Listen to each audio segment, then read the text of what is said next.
I saw all the problems no na ikpe ahụ ekpe. The ikpe gbakọtara wicked.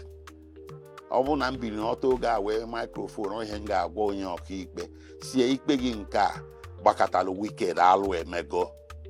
Na nkwuchazie nya o visitzie anga ya iwe ya on Mazi Nnamdi Kanu ka ọ ga-esi wee dị ekwutelụ m ya nụnụ. So m consider the consequences of ihe nkwesị ikwu. So I deadpanned, but inside me I was boiling. Anyị nwa with legal team nwere suspicion. Every legal team na-enwe intelligence based on assessment of the situation. Otu case wee ka isi wee ga. Enwe otu case ahụ si na-aga. I now prepare our mind for the worst. We were hoping for the best, but preparing for the worst. Oh yeah, ihe mere. So mgbe ahụ worst ahụ bịara ewere onye fenti ịnụ. Ọ bụ na anyị prepare for the worst, maybe agara m fent.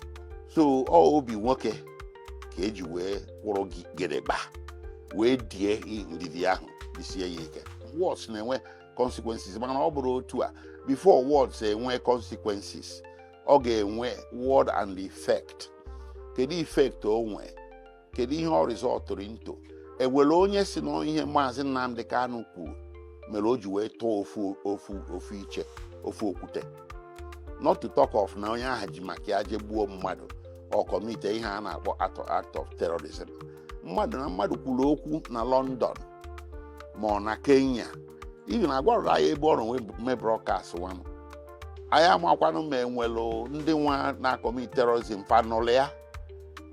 Kere ebe o kwuru ya ọ na BBC or maybe n'internet. Ọ bụ onye ọbụla nwere internet. A na-enwe onye bịa forward sị na ihe a Nnamdi Kanu kwuru mere m ji wee je gbuo mmadụ or m ji wee je commit act of terrorism.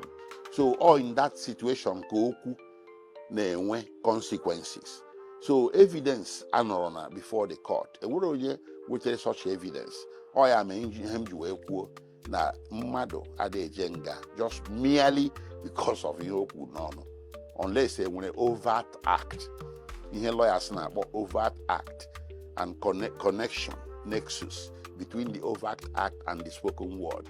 Ekwesịrị enwe criminal consequences. Well, I enwetego ihe a na-akpọ CTC. Before you may appeal of any judgment, you get what to go do certified through copy of the judgment. Okay, with all the 144 pages, almost like a book. So I get you weekend that study anya. By Monday or Tuesday, I just file a court of appeal, file I have a notice of appeal. Even though I went 90 days, I actually reached 90 days. Obi the Ayoko, or the Ayon say so. Kaije na the halls of justice. Jemalung Haye Mebanwa. And then when I court of appeal, a discharge go Nnamdi Kanu before. So I just court of appeal, how can I wonder? Can we hear one work out there again? Or why a discharge yes since 2022? So somebody has to explain that too. I've always believed in this case the more political than legal. We are from middle. Ihe ji wee webata ya na-eme no legal, maybe because no onye Igbo. Ndị nke ọzọ yitebere kwere ya, like chairman ndị military ala, settle ya politically.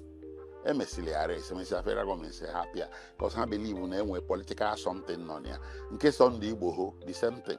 Buhari chukatara ya ọsọ chụfe ya Niger, Benin Republic. Emesịa onye abata n'ọchịchị mbụ onye Tinubu akpachitie all political settlement bụ ihe nke showerekwa kwa the same thing. President of Nigeria onye awa ọga kpatakpata obi n'ihe echi si na okwu a edosigo m ya kpọnụ m Nnamdi Kanu ka anyị kpaa nkata otu Obasanjo shi wee kpọọ asarị akpọ Ụwazirike ọ Jonathan kpọrọ Ụwazirike ụdị ihe a na-eme Tom Polo ha kwana and all that biko no ya na aghọgbu ibie. So all na President Tinubu say I put a stop to this, he will stop.